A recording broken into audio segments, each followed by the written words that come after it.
Hello welcome back to my channel. তো finally Niagara ফলসের last দিনের last পার্টের video নিয়ে তোমাদের সামনে চলে এসেছি। What's going to happen in this guy's got two jobs. Firstly, it'll either press the grapes with the skins on them, if you want a nice rosé with a nice amber color to it, or a nice bold red.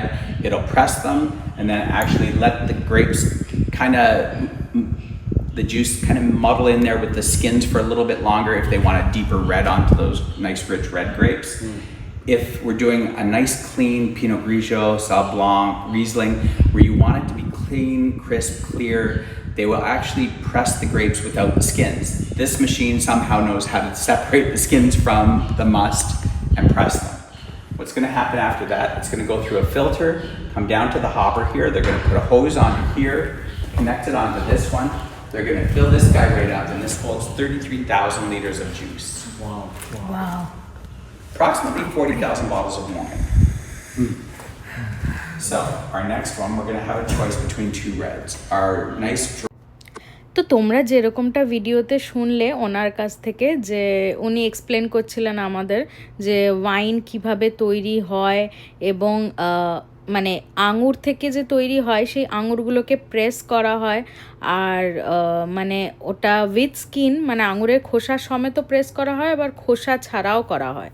তো কি সেই রকম কালারের ডিফারেন্সটা আসে, আর কালারটা কীরকম হয়, লাল মানে একটু ডার্ক রেড কালারটা আনার জন্য ঠিক কতটাভাবে কি প্রেস করতে হয়, আর অনেকক্ষণ রাখতেও হয় সেটাকে। তারপর সেটা স্টোরেজ কিভাবে করে এবং কোন জায়গাটায় স্টোর করা হয়, এই ফিল্টারটা তোমরা দেখতে পাচ্ছ, এই ধরনের ফিল্টারগুলোতে স্টোর করে রাখা হয় অনেক বছর ধরে। তোমরা তো জানোই সকলে, মানে ওয়াইন যত পুরনো হয় তত আরও ভালো খেতে হয়। তো আমাদেরকে এখানে উনি টেস্ট করতে দিলেন একটা রেড ওয়াইন। মোটামুটি ঠিকঠাক লাগলো। মানে আমি খুব একটা যে ওয়াইন খেয়েছি বা টেস্ট করেছি বিভিন্ন রকম সেটা নয়, কিন্তু এখানে এসে কয়েকটা বিভিন্ন রকমের খেয়েছি, তবে খুব বেশি যে মানে বিশাল ভালো লেগেছে সেটা না। আমার সত্যি বলতে গেলে ওয়াইন খুব একটা ভালো লাগেনি, তবে হ্যাঁ একটা ওয়াইন এখানে এসে টেস্ট করার পর মারাত্মক লেগেছিল। আর এই ধরনের কোনো ওয়াইন যে আদতে মানে এক্সিস্ট করে সেটা আমার জানা ছিল না। তো চলো তোমরা ভিডিওটা দেখতে থাকো, আস্তে আস্তে তোমাদের শেষে গিয়ে জানাবো যে সেটা কি ওয়াইন, আর সেটা ফাইনালি আমরা কিনেও ছিলাম এখান থেকে। তো উনি এইরকমভাবে অনেকক্ষণ ধরে এক্সপ্লেন করলেন, আর এই ওয়াইনারিতে মানে 1 ঘন্টা ট্যুর ছিল। এই 1 ঘন্টা ধরে উনি সমস্ত কিছু এক্সপ্লেন করবেন এবং বলবেন কিভাবে কি হয়, সব জায়গাগুলো দেখাবেন, কোথায় এনারা স্টোর করেন, কোথা থেকে কিভাবে প্রডিউস হয়, কতটা পরিমাণে হয় এবং কতটা বিক্রি হয়, কোথায় কোথায় বিক্রি হয়। তো এগুলো সমস্ত ইনফরমেশন উনি দিচ্ছিলেন। তো চলো এখানটা আমরা 1 ঘন্টা মতো কাটিয়েছিলাম, আর দেখতেই পাচ্ছ আমরা 2টো গ্রুপ ছিলাম এই টাইমটাতে। মানে আমাদের তখন সময় ছিল 1টা থেকে 2টো, তো 1টা থেকে 2টোর মধ্যে আমরা এই 2টো ফ্যামিলি ছিলাম। এরপর আরও আসতে থাকবে, মোটামুটি যতক্ষণ আলো থাকবে 4টে অবধি লাস্ট ব্যাচ আর কি। তারপর থেকে আর এনারা বুকিং নেন না, আবার পরের দিনের বুকিং চলে।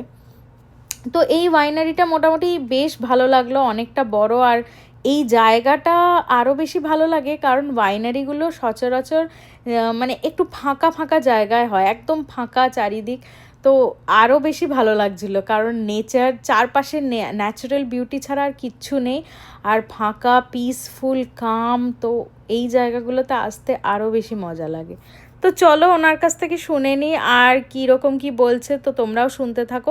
আর এই যে প্রত্যেকটা ফিল্টার দেখছো, এত বড় বড় ফিল্টারগুলো, এইখানে ওয়াইন স্টোর করে রাখা হয় অনেক বছর ধরে, প্রায় 40,000 লিটারের মতো মানে স্টোর হতে পারে, অতটা কোয়ান্টিটি জাস্ট ইম্যাজিন করো, বাপরে। আর এখানে যেহেতু কানাডা একটা শীত প্রধান দেশ, তো এখানে ওয়াইন বা বিয়ার মানে খাওয়ার প্রচলনটা অনেকটা বেশি আছে। তো এখানে মানুষে খাবারের সাথে ওয়াইন খেয়েই থাকে, মানে ওয়াইনটা কোনো ব্যাপার নয়। আর ওয়াইন কিন্তু হেলদি বলতে গেলে, ওটা কোনো আনহেলদি নয় শরীরের জন্য, এটা অ্যাবসলিউটলি হেলদি। আর এর মধ্যে কোনো কেমিক্যালস বা কিছু মিক্স থাকে না, দেখতেই বুঝতেই পারছো পাতি মানে আঙুর থেকেই আসছে, আঙুরের রস দিয়ে, তো সেটা কোনো আনহেলদি ব্যাপার নেই। তবে হ্যাঁ, খাওয়ার পরিমাণের ওপর ডিপেন্ড করে।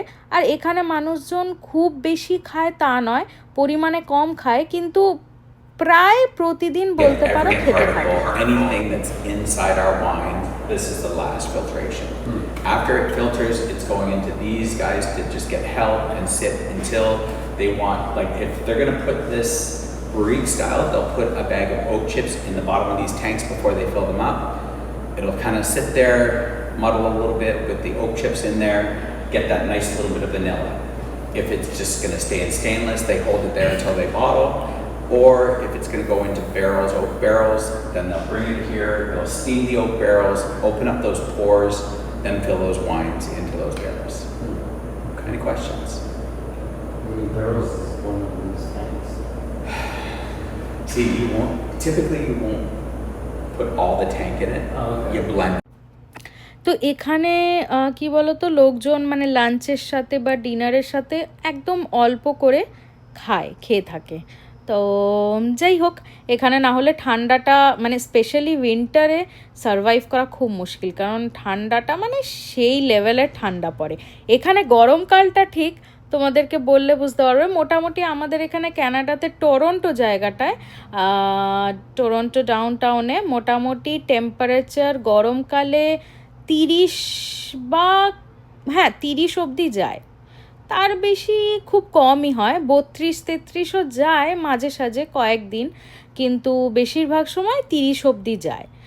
আর শীতকালে সেখানে -10 তো বটেই, 10 অবধি যায়। তো বুঝতেই পারছো ওই ঠান্ডাতে মানে চারিদিক বরফ, ওইভাবে মানে সারভাইভ করার জন্য একটু মানে ওয়ার্মথ তো দরকারই।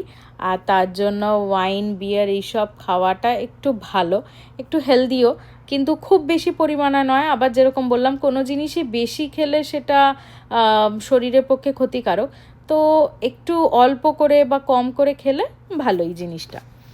তো যাই হোক, উনি কিন্তু অনেক ধৈর্য নিয়ে আমাদেরকে শুধু বোঝাচ্ছিলেন না, আমাদেরকে জিজ্ঞেসও করছিলেন যে মানে আমাদেরকে বলছিলেন যে কোনো আমাদের প্রশ্ন থাকলে আমরা ওনাকে জিজ্ঞেস করতে পারি, কারণ আমাদের সবার কাছেই এই ব্যাপারটা নতুন, তো অনেক রকম প্রশ্ন মাথায় আসতে থাকে যে কিভাবে হয়, কীরকম হয় বা কত টার্ন ওভার।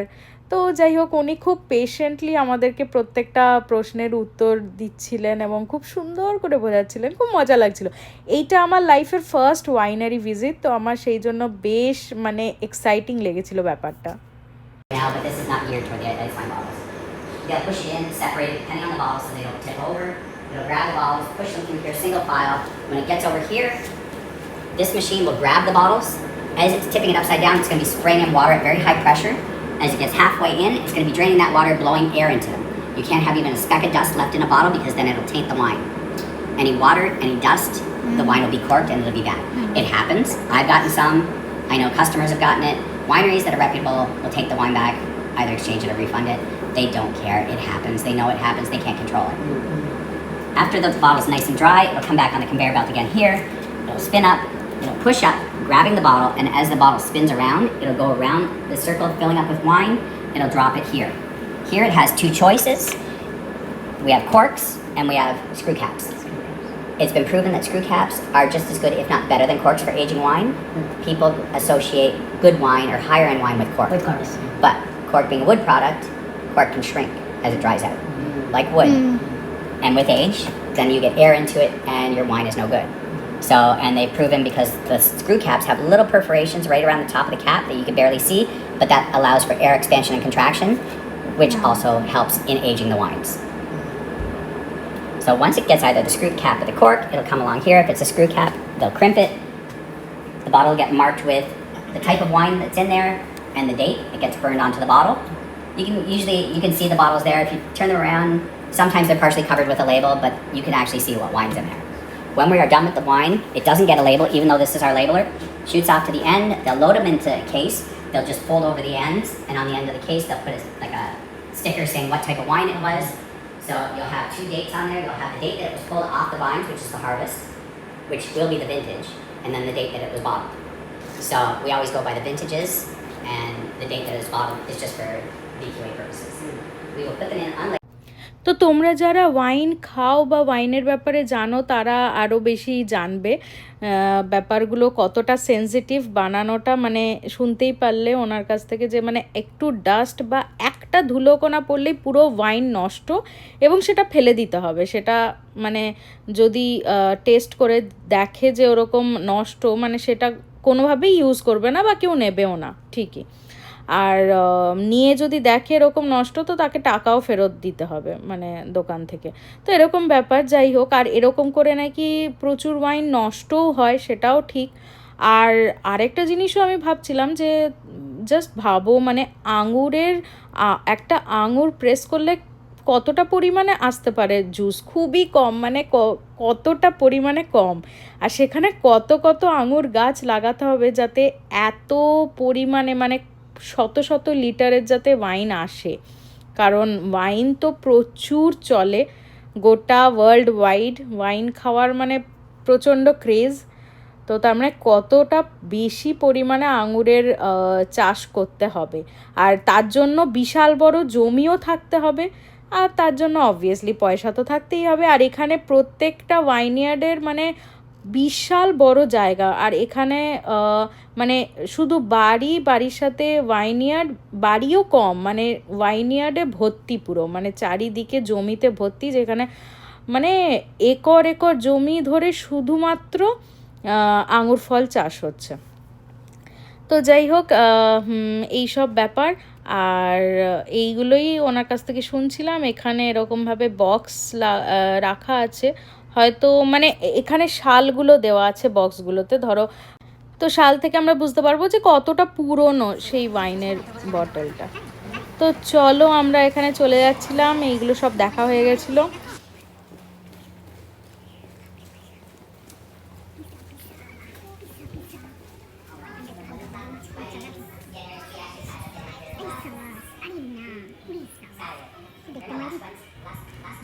তোমরা দেখতে পাচ্ছ কি সুন্দর ব্যারেল, মানে উডেন ব্যারেলগুলো কি সুন্দর করে সাজিয়ে রাখা, আর টেবিলের ওপরেও কি সুন্দর ফুল দিয়ে খুব সুন্দর করে সাজানো।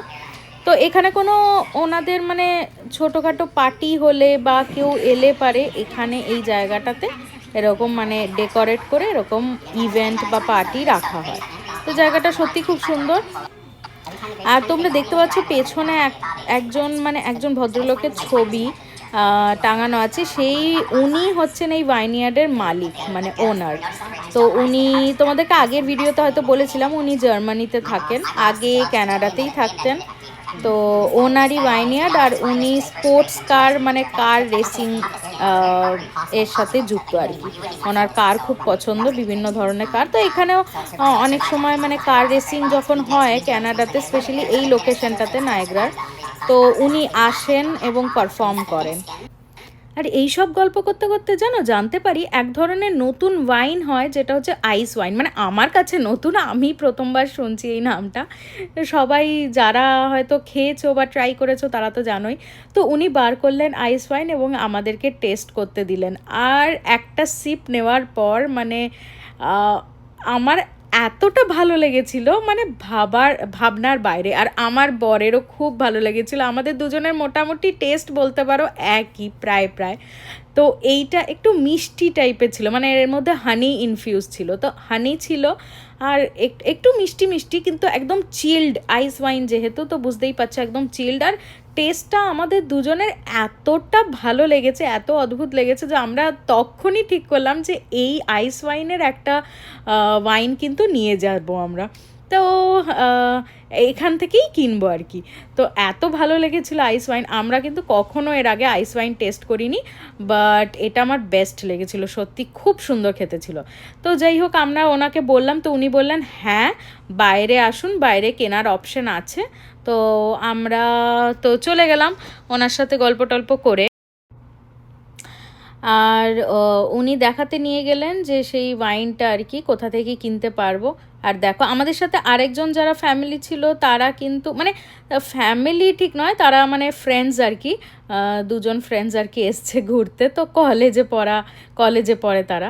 তো এই দেখো উনি দেখালেন যে এই ওয়াইনটাই আপনাদের টেস্ট করিয়েছিলাম, আর আমাদের দেখে খুবই ভালো লাগলো। আর এই বটলটা মানে যেখানে স্টোর করা আছে ওয়াইন বটলটা, তো সেই জায়গাটাও এত সুন্দর দেখতে, মানে সেই খাপটা, তো খাপটাও আমার বেশ পছন্দ হয়েছিল। তবে আমার খুব মজা লাগলো, ভালো লাগলো। আর হচ্ছে আমরা নিয়ে নিলাম ফটাফট আইস ওয়াইন। তো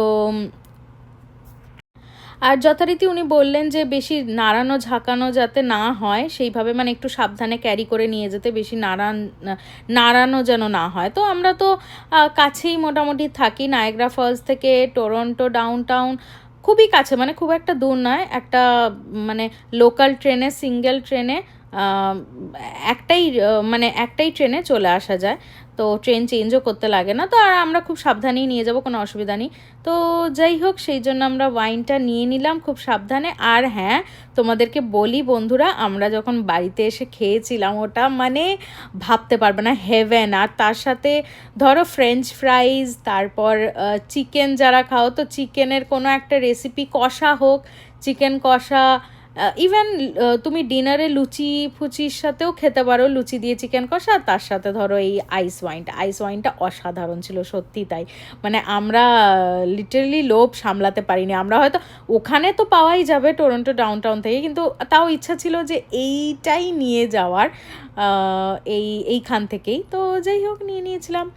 আর খুব একটা বেশি দাম নেয়নি, মোটামুটি ছিল $50 মতো হয়তো দাম নিয়েছিল, তো ঠিকই আছে। তো চলো এবারে আমাদের ফাইনালি ওয়াইনারি দেখা কমপ্লিট। আর এরপর আরেকটা জায়গায় যাব, যেটা আমাদের কিন্তু আগে থেকে ঠিক করা ছিল না, মানে আগে থেকে আমরা এই জায়গাটার ব্যাপারে দেখিনি বা সার্চ করিনি, কিন্তু আমরা যেহেতু আমাদের ওয়াইনারিটা মোটামুটি তাড়াতাড়ি হয়ে গেছিলো, তো এরপর আর হোটেল যেতে ইচ্ছা করছিল না, মনে হচ্ছিলো আরেকটু কিছু ঘুরি বা আরও কোনো একটা জায়গায় যাই। তো আমি ফটাফট ফোনে সার্চ করলাম এবং সার্চ করে দেখলাম কাছাকাছির মধ্যে আরেকটা খুব সুন্দর জায়গা আছে, যেটা আমরা কিন্তু ঘুরে আসতে পারি। তবে ওখানে গিয়ে মজা ঠিকই যে মজা হয়েছিল, কিন্তু তার সাথে সাথে একটা প্রবলেমও হয়েছিল। আর সেই প্রবলেমের কথাটা চলো তোমাদেরকে বলছি, সেই জায়গায় যাই তাহলে তোমরা দেখতে পাবে যে কি একটা মানে বড় রকমের প্রবলেম হয়ে গেছিলো। কি প্রবলেম সেটা তোমরা জানতে পারবে। তো চলো বেরিয়ে যাই। আর এরপর বেরিয়ে গিয়ে এখানে সেরকম কিছু মানে খাবার ছিল, কিন্তু খুব একটা ছিল না, ওই স্ন্যাক্স টাইপের হয়তো এক আধটা আইটেম ছিল। তো ভেবেছিলাম এখানে যদি সেরকম ভালো খাবার থাকে তো খাবো, কিন্তু সেরকম পেলাম না। তাই এখান থেকে বেরিয়ে গেলাম। আর বেরিয়ে গিয়ে ভাবলাম যে কাছাকাছি কোনো রেস্টুরেন্টে অর্ডার করে, রেস্টুরেন্ট যদি থাকে তাহলে যাব, না হলে কাছাকাছি কোথাও থেকে অর্ডার করে নিয়ে খেয়ে নেবো। তো চলো, এখানে দেখতে পাচ্ছ আরও অনেক লোকে মানে বসে আছে, এর পরের ব্যাচগুলোতে হয়তো তারা যাবে, তো অনেকেই ছিল। আর আমরা যথারীতি চলে যাচ্ছিলাম শুধু আইস ওয়াইনটা নিয়ে, মানে আমাদের ব্যাগ জমা ছিল, ব্যাগটা প্রথমে ভুলে গেছিলাম। তো তারপরে কিছুক্ষণ যাওয়ার পরে তারপর মনে পড়লো যে ও ব্যাগটাই তো নিয়ে নিই। তো এই যে আমার ব্যাগ আমি নিয়ে নিলাম। আর হ্যাঁ, আমার বড় একটা ব্যাগ এনেছিল, তো ওটাও নিয়ে নিল, দুটোই জমা রাখা ছিল। তো একটা ফ্রিভাবে ঘুরতে পারছিলাম, ওটা একটা ভালো জিনিস যে ব্যাগটা জমা রেখেছিল এরা। তো চলো এরপর নেক্সট যেই জায়গায় তোমাদের দেখাই সেটা হচ্ছে টিউলিপ গার্ডেন। আমি ফ্লাওয়ার গার্ডেন বলতে যাচ্ছিলাম, ফ্লাওয়ার নয়, মানে এক ধরনেরই ফুল আছে এখানে, সেটা হচ্ছে টিউলিপ। মানে কি বলবো তোমাদের, হাজার হাজার রকমের টিউলিপ, মানে যতগুলো কালার আমরা ইম্যাজিন করতে পারি ঠিক তত কালারের মানে টিউলিপ। মানে কি নেই, ব্ল্যাক কালার, হোয়াইট কালার, হেন কোনো কালার তোমরা বলো যেটা নেই, মানে প্রত্যেকটা কালারের টিউলিপ এখানে অবস্থিত। আর বিশাল বড় এরিয়া। আমি প্রথমে ভাবছিলাম এতটা বড় এরিয়া, মানে প্রথমে খুব এক্সাইটেড লাগছিল দেখে যে পুরো এরিয়াটা ঘুরবো, কিন্তু গাইজ মানে হাঁটতে হাঁটতে অবস্থা এতটা খারাপ হয়ে গেছিলো, তখন ভাবছিলাম না আর পাচ্ছি না, মানে অর্ধেক দেখার পরেই মনে হচ্ছিলো আর পারবো না যেতে। যদি ওখানে মাঝে বেঞ্চেস রাখা ছিল যে বসে রেস্টও নিতে পারো, তবে হ্যাঁ একটা প্রবলেম ছিল, যেই প্রবলেমের কথাটা তোমাদের একটু আগেই বলছিলাম। তো চলো আমরা ভেতরে আগে ঢুকি, তারপর তোমাদেরকে দেখাচ্ছি কী প্রবলেম। এখানে টিকিটও কাটতে হয়, তো ওই টিকিটের লাইনে আমরা দাঁড়িয়েছিলাম। তো দেখো আমি হেঁটে যাচ্ছিলাম, আমার বেশ মজা লাগছিল, তো বরকে বললাম একটু ভিডিও করে দাও। আর প্রবলেমের কথা তোমাদেরকে, তোমরা হয়তো বুঝতে পারছো, দেখতে পাচ্ছ, এবার তোমাদের বলি। 2 দিন আগে কি 1 দিন আগে যাই হোক এখানে বৃষ্টি হয়েছিল, আর বৃষ্টি হওয়াতে পুরো কাদা হয়ে গেছিলো, মানে এতটা অবস্থা খারাপ। যদিও এখানে কাছাকাছি যারা থাকে, যারা চেনে এই জায়গাটা, তারা কিন্তু আমি দেখলাম যে একদম পাতি জুতো পরে এসেছিলো, একদম পাতি, আর আমরা পরে গেছিলাম ভালো জুতো। আর আমাদের কোনো আইডিয়াও ছিল না যে এখানে এরকম মানে কাদা অবস্থা হয়ে গেছে। তো টিকিট কেটেছিলাম, আর দেখতে ইচ্ছা করছিল, তো চলে গেলাম, কিন্তু এত কাদা হয়ে গেছিলো পুরো জুতোতে, অবস্থা খারাপ। ইনফ্যাক্ট জামাতেও কাদা ছিটেছিল, কারণ তো যাই হোক ঘরে গিয়ে পরিষ্কার করব, সেটা অসুবিধা নেই। কিন্তু এইগুলো আর মানে এইটাই টিউলিপের লাস্ট সিজন, এরপর আর টিউলিপ মানে এই তো সদ্য সামার শুরু হলো, তো শুরু হওয়ার আগে এই টিউলিপগুলো এখনই যা রয়েছে, এরপর আর টিউলিপ থাকবে না। তাই ভাবলাম না দেখেই আসি। আর দেখতে পাচ্ছ চারিদিকে বিভিন্ন রঙের টিউলিপ ছাড়া আর কিচ্ছু নেই, এত সুন্দর লাগছিল। তোমরা ছবিতে যত না মানে ভাবছো, মানে সামনাসামনি আরও বেশি সুন্দর, এত রকম রঙের, এত ভালো লাগছিল। কাদাও ছিল প্রচণ্ড, আর হাঁটতে একটু কিছু কিছু জায়গায় খুব অসুবিধা হচ্ছিল, কিছু কিছু গলিতে একটু বেশি রকম কাদা ছিল। কিন্তু এদের দেখেই, ফুলগুলোকে দেখে না আমার মনটা এত ভালো হয়ে গেল, মানে মন খারাপ হচ্ছিলই না বা খারাপ লাগছিলই না। তাও মনে ছিল কাদার মধ্যে দিয়ে হেঁটে যাই, যতই কষ্ট হোক ঘরে গিয়ে পরিষ্কার করে নেবো, তাও হাঁটি, এত ভালো লাগছিল। আর আমরা এখানে আরেকটা জিনিস শুনলাম যে এখানে টিকিট কেটে এসছি টাকা দিয়ে, কিন্তু 40 ধরনের মানে 40টা টোটাল মানে টিউলিপ ফুল আমরা তুলতে পারি, বা পুরো গাছটাকে তুলতে পারি, যে যার বাগান আছে সে ঘরে গিয়ে লাগাবে। তো পার হেড 40টা, তো আমরা দুজন মিলে মোটামুটি 30-35টা তুলেছিলাম। তো চলো আজকের মতো ভিডিও এই অবধি, দেখা হচ্ছে।